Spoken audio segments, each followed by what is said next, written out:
자, 오늘도 하나님의 은총이 오늘 말씀 듣는 사람 가운데 기적과 축복이 넘치기를 바랍니다. 오늘 시편 34편 1절로 10절을 통해서 다윗의 감사 고백이다 하는 제목으로 은혜를 나누고자 합니다.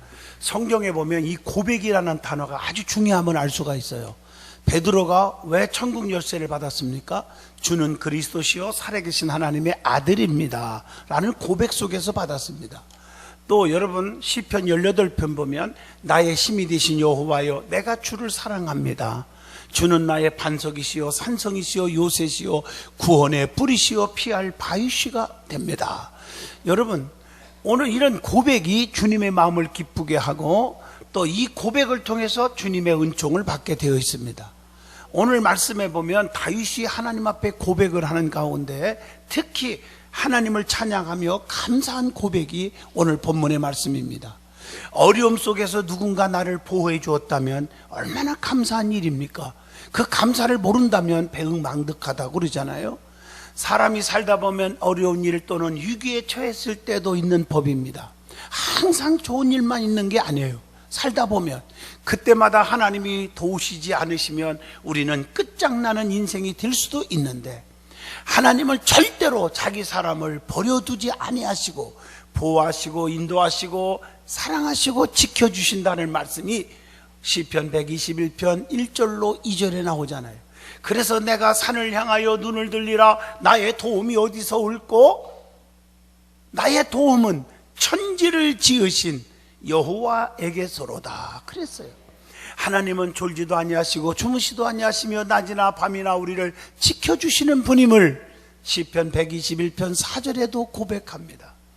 신앙인이라면 믿는 크리스찬이라고 한다면 그 하나님의 사랑 속에서 보호받았을 때 진정으로 감사의 고백이 나와야 합니다.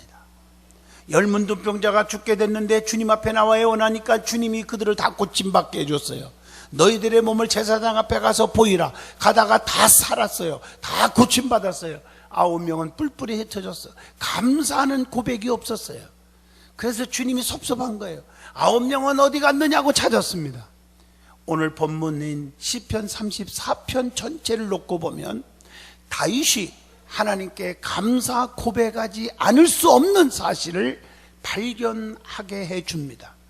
오늘 시편 34편을 통해서 큰 은혜의 시간이 저와 여러분에게 넘치기를 축복합니다. 제일 먼저 다윗이 고백하게 된 역사적 배경을 한번 살펴봐야 합니다. 다윗이 사울을 피하여 가드왕 아기스에게 도망갔다가 미치광이로 가장하여 풀려난 상황에 하나님께 감사 고백하고 있는 말씀이 사무엘상 23장 10절로 15절의 말씀입니다. 하나님이 다윗을 지켜주신 은총이 거기서 나와요. 다윗은 이스라엘 왕으로 선택되어 기름 부음을 받았지만 왕위에 등극하지 못했어요. 사울의 시기와 질투로 인하여 사울이 죽이려고 그러잖아요. 그래서 이리저리 도망가는 유랑 생활을 하고 있었다는 거예요. 그가 사무엘 선지자로부터 왕으로 기름을 받고 이스라엘의 공식적인 왕으로 추대되기까지는 약 20년간의 세월이 흘렀어요. 엄청난 고난이지요. 하나님 왜 나를 왕으로 세워놓고 왜 왕의 자리에 오르지 못하게 그렇게 할 수 있습니까? 불평한 말씀도 없어요. 20년을 다 지나가요. 시시각각적으로 생명의 위험을 느끼던 긴박한 순간의 연속이 다윗의 삶이었습니다. 그러나 다윗은 사울의 추격을 피하여 다급하게 블레셋 왕 아기스에게로 도망을 갑니다. 그런데 이게 웬일입니까?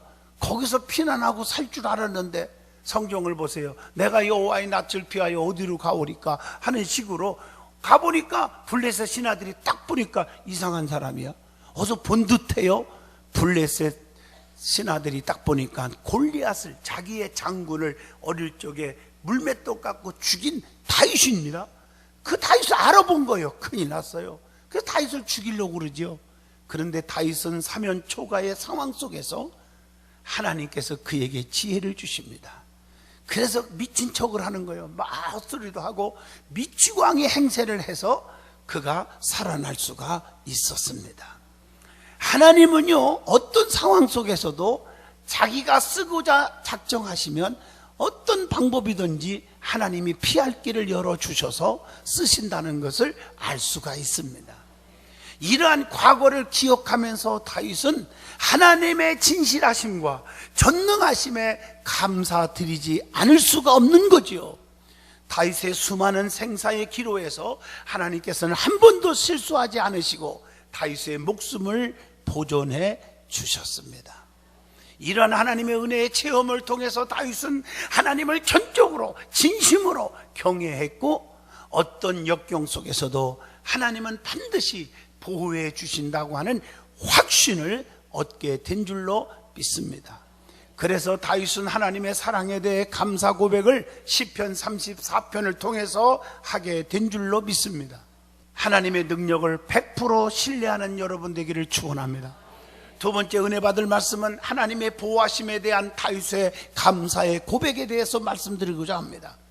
첫째로 여호와 하나님께 송축함을 계속하겠다고 다윗은 고백을 합니다. 오늘 본문 1절로 3절에 내가 여호와를 항상 송축하며 내 입술로 항상 주를 찬양하리이다. 기쁠 때나 슬플 때나 병들 때나 건강할 때나 기분 나쁠 때나 기분 좋을 때나 좋은 소리 들을 때나 나쁜 소리 들을 때나 싫은 소리 들을 때나 상황에 관계하지 아니하고 나는 무조건 하나님을 찬양하고 하나님을 송축하겠습니다. 항상 하겠습니다. 라고 하는 고백을 다윗은 하게 된 겁니다. 다윗은 모든 삶 속에서 언제든지 계속해서 송축하겠다고 본문 1절에 고백합니다.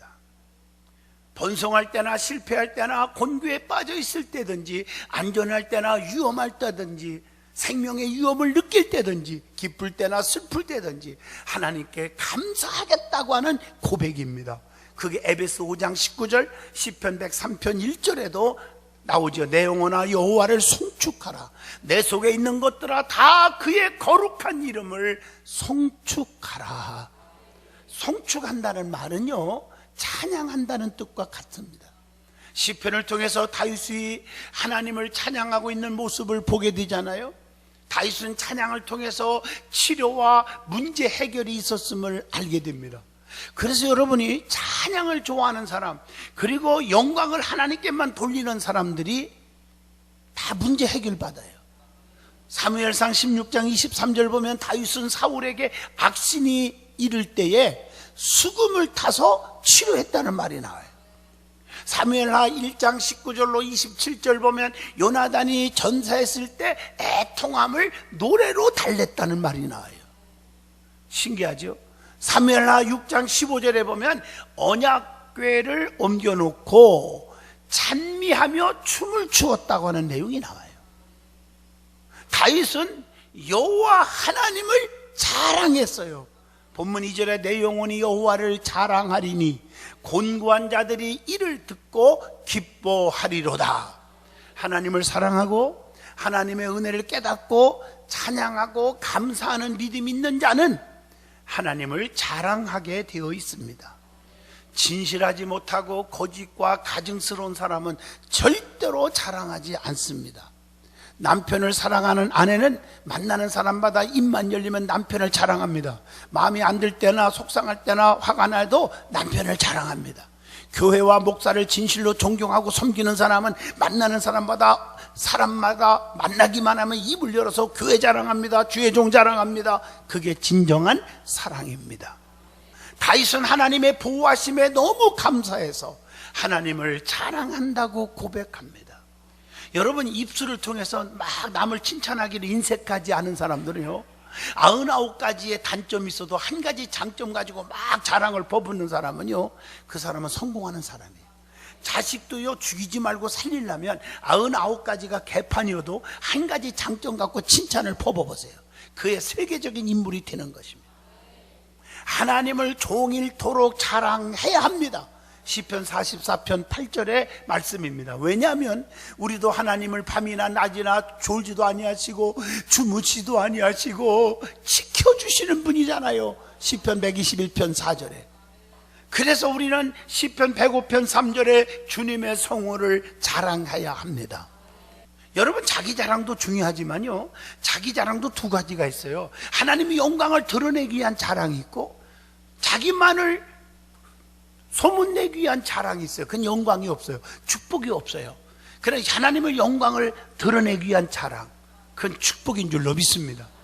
하나님의 이름을 광대하시다 하며 높여드려야 한다.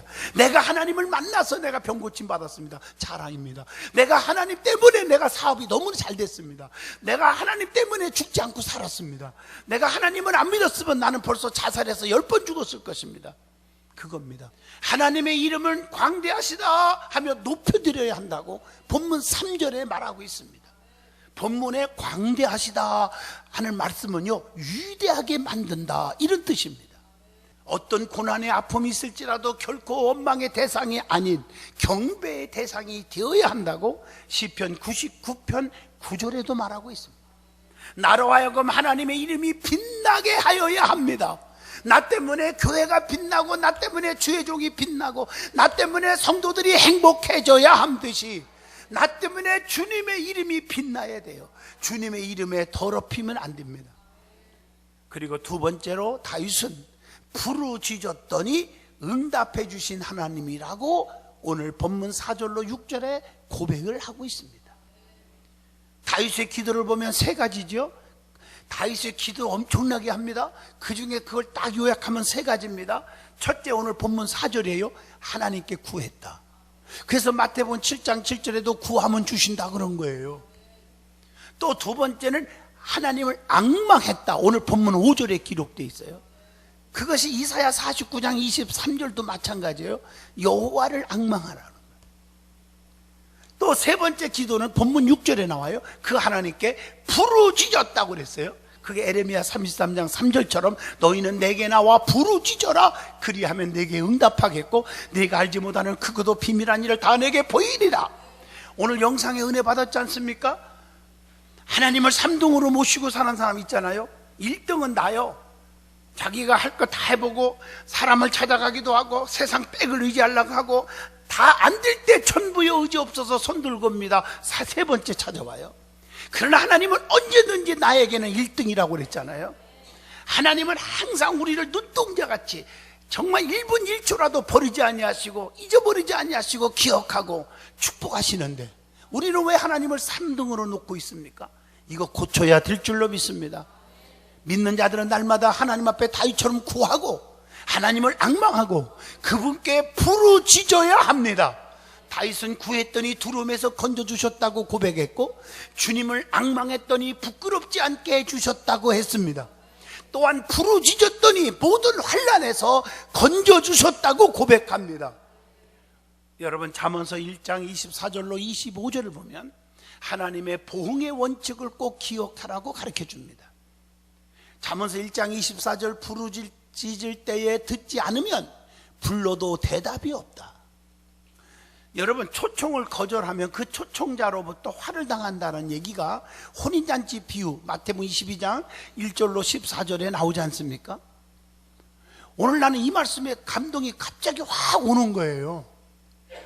왜냐하면 오늘날 많은 사람들이 너무 잘못됐을 때 고치세요, 시험 들지 말고 돌아오세요, 그럴 때 거절을 하고 거절할 뿐 아니라 권면하는 자를 핍박하는 분들이 있잖아요.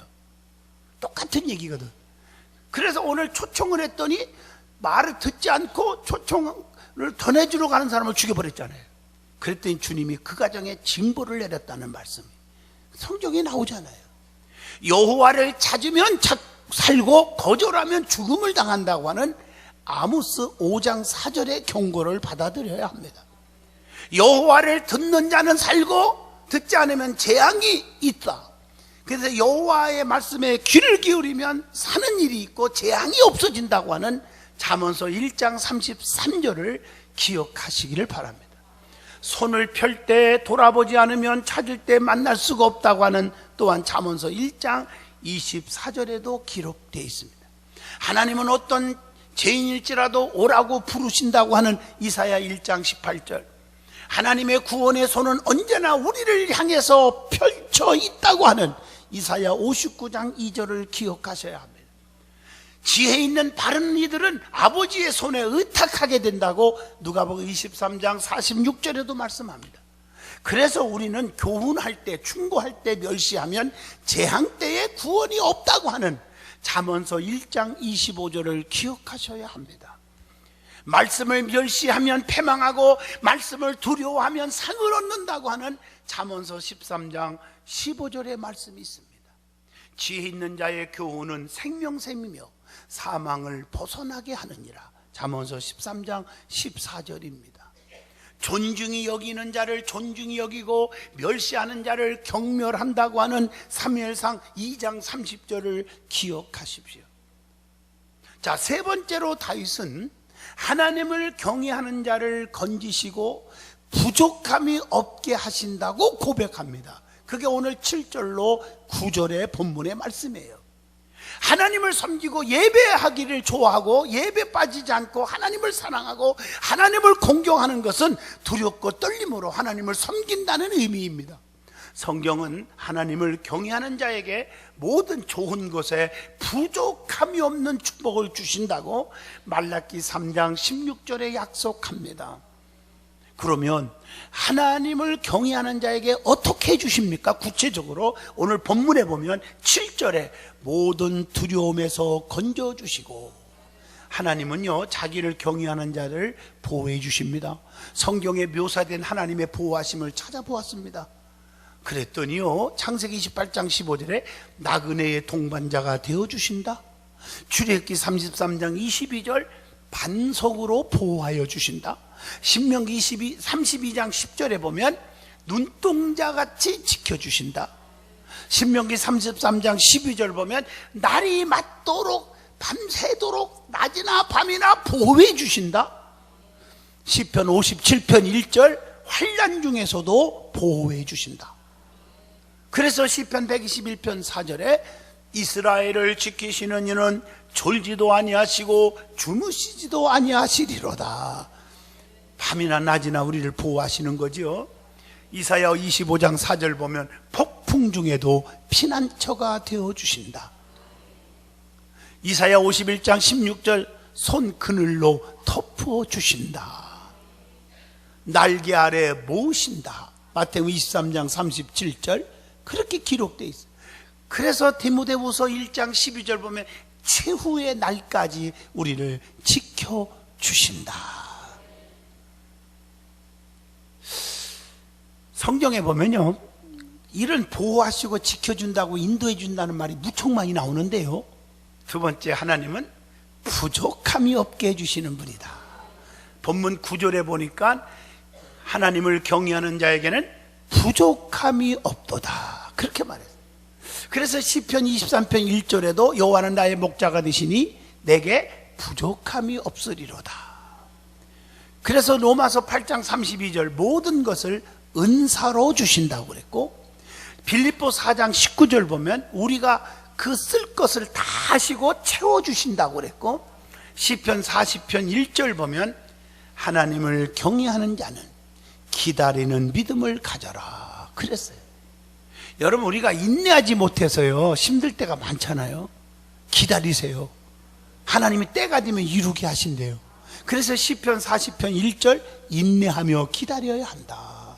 시편 62편 1절에 보니까 잠잠히 기다려라. 시편 130편 5절로 6절 보면 열망하며 기다려야 한다. 이사야 8장 17절 역경을 견디면서 기다려야 한다. 호세아 12장 6절 항상 기다려라. 더딜지라도 기다리라고 하박국 2장 3절에도 말했고요. 준비하며 기다려라. 열처녀 비유에서 마태복음 25장 1절로 13절 기다리는, 준비하고 기다리는 처녀가 신랑 만났잖아요. 그리고 갈라디아서 5장 5절 성령으로 기다려라. 또 갈라디아서 5장 5절 쭉 뒤에 보면 믿음을 쫓아서 기다려라. 자, 그러면 하나님을 경외하는 자는 그 다음에 어떻게 되느냐? 하나님을 기쁘시게 하는 자라. 하나님은 누구를 기뻐하십니까? 어떤 사람을 하나님이 기뻐하십니까? 잠언서 15장 9절 의를 따라 행하는 자를 기뻐하신다. 그래서 시편 11편 7절 보면 하나님은, 여호와는 이렇게 말했죠. 의로우사 의로운 일을 좋아하시나니 정직한 자는 그의 얼굴을 배우리라다. 여러분, 의롭게 살고 정직하게 사는 사람을 주님이 좋아하신대요. 그래서 처음에는 손해보는 것 같고 교회에서 왕따 당하는 것 같고, 그래도 결국에 가보면 5년, 길으면 5년, 10년 안에 보면 진실한 자들이 대박입니다. 성공합니다. 하나님은 의로운 자를 축복하신다고 창세기 6장 9절에 약속했습니다. 그래서 잠언서 15장 8절 악인의 제사는 여호와께서 미워하셔도 정직한 자의 기도는 그가 기뻐하시느니라. 예배를 1000년을 드려도 진실하지 못한 예배는 받지 아니하신다는 거예요. 진실한 예배를 드려라. 온전하게 행하는 자를 하나님이 기뻐하신다고 잠언서 12장 20절에 말씀하고 계십니다. 행위가 온전하여 여호와의 법에 행하는 자는 복이 있도다. 복이 있음이요. 시편 119편 1절의 말씀입니다. 그래서 우리 믿음의 사람들은 어떤 상황과 어떤 일이 부닥쳐도 진실하시기를 축복합니다. 진실하게 행하는 자를 기뻐하십니다. 그래서 잠언서 12장 22절에 보면 거짓 입술은 미움을 받고 진실이 행하는 자를 기뻐하시는도다. 또 하나님은 진실을 원하신다고 시편 51편 6절에 말했습니다. 아나니아 삽비라는요 땅을 팔아갖고요 전 재산을 드리려고 다 팔아서 바치러 가다가 조금 아까워서 일부를 감춰놓고 왔어요. 누가 봐도 어떻든 간에 많은 예물을 드리고도 하나님 앞에 혼쭐나 두 부부가 죽어버렸습니다. 이것은 무슨 말입니까? 하나님은 가난한 자가 아니십니다. 돈을 밝히시는 분이 아니십니다. 하나님은 부자이십니다. 주신 자도 여호와시고 취하신 자도 여호와시며 산천하지의 모든 것들이 재물과 지식과 지혜와 명철과 명예와 권세가 다 하나님의 것인 줄로 믿습니다. 그렇기 때문에 하나님은 진실을 보는 거지 뭘 드리고 많이 드리고 많이 하는 것을 보는 게 아니라는 사실입니다. 진실한 입술은 영원히 보존되거니와 거짓 혀는 잠깐이라고 잠언서 12장 19절에 나옵니다. 하나님은 진실하게 구하는 자에게 가까이 하시는도다. 시편 145편 18절의 말씀입니다. 하나님은 어떻게 경외해야 합니까? 경외하는 방법이 본문 11절로 14절에 말씀하고 있습니다. 그 말씀에 생명을 사모하고 장수하여 복받기를 원한다면 하나님을 경외해야 하는데 어떻게 하여야 하는지를 말씀합니다. 첫째, 본문 13절 네 혀를 악에서 금하며 네 입술을 거짓말에서 금할지어다. 혀와 입술을 악에서 금해야 된다. 그래서 시편 39편 1절에 보면 입에다가 재갈을 먹이라 그랬어. 아마 지금으로 말하면 호집개트로 입을 꼭 찍어라 이렇게 말한 거와 같을 거예요. 그래서 잠언서 18장 21절에 죽고 사는 것이 혀에 있다고 말합니다. 마태복음 12장 36절에 보면 무익한 말을 하지 말으라고 그랬어요. 야고보서 1장 19절 보면 말하기를 더디하여야 한다. 듣기는 속히 하고. 오늘 본문 14절에 보면요, 그래서 두 번째로 악을 버리고 선을 행하고 화평을 찾아서 따라야 한다 그래서. 왜냐하면 마태복음 5장 9절에 화평하게 하면 하나님의 아들이라 일컬음을 받을 것이요 그랬어요. 모든 사람과 더불어 그래서 화목하라고 로마서 12장 18절에 말씀하고 계십니다. 어떻게? 고린도후서 13장 11절 위로를 받으며 온전케 하며 마음을 같이 하며 평안할지어다. 마음을 같이 하여야 평안합니다. 부부지간이나 형제지간이나 성도들끼리도 목사와 성도끼리도 마음이 같아야지 자기 고집만 내세우면 평화가 깨집니다. 자, 네 번째 다윗의 고백은요, 하나님께 피하면 복을 주신다고 고백합니다. 아주 은혜로운 말씀이요. 8절 너희는 여호와의 선하심을 맛보아 알지어다. 하나님의 선하심을 맛보아 알지어다. 여호와께 피하는 자는 하나님이 어떻게 해요? 복이 있도다 그랬어요. 다윗은 친구까지도 배신하여 대적자가 되어 갈 곳도 피할 곳도 없는 고통스러운 상황 속에서도 오직 하나님을 피난처로 삼았습니다. 하나님께 피한다는 말의 의미는 하나님께 의뢰하고 하나님을 신뢰하고 하나님께 맡긴다는 뜻입니다. 힘들 때 우리는 하나님만 의뢰하시기를 바랍니다. 세상 빼 구하지 말고 세상 사람 의지하지 말고 주님이 나의 삶의 1등으로 앉혀놓으세요. 주님만 의지하셔야 합니다. 오늘 영상에 큰 은혜 받았지 않았습니까? 결론입니다. 다윗은 위험한 상황 속에서도 하나님을 경외했고 하나님께 맡겼더니 하나님께서 자기를 보호해 주셨다고 감사 고백을 합니다. 그리고 하나님이 어떤 분인가를 그 고백 속에서 우리에게 깨우쳐 주었습니다. 의인이 기도하면 들으시고 환난에서 건져주신다고 17절에 말했고, 마음이 상한 자에게 가까이 해주신다고 18절에 말했고, 의인은 고난이 많지만 그 고난 속에서 건져주신다고 19절에 말했고, 모든 뼈까지도 보호해 주신다고 20절에 고백했고, 하나님을 의지하면 영혼까지 구속해 주신다고 22절에 고백을 한 것처럼 저와 여러분은 다윗의 고백처럼 감사의 고백이 넘치기를 축복합니다.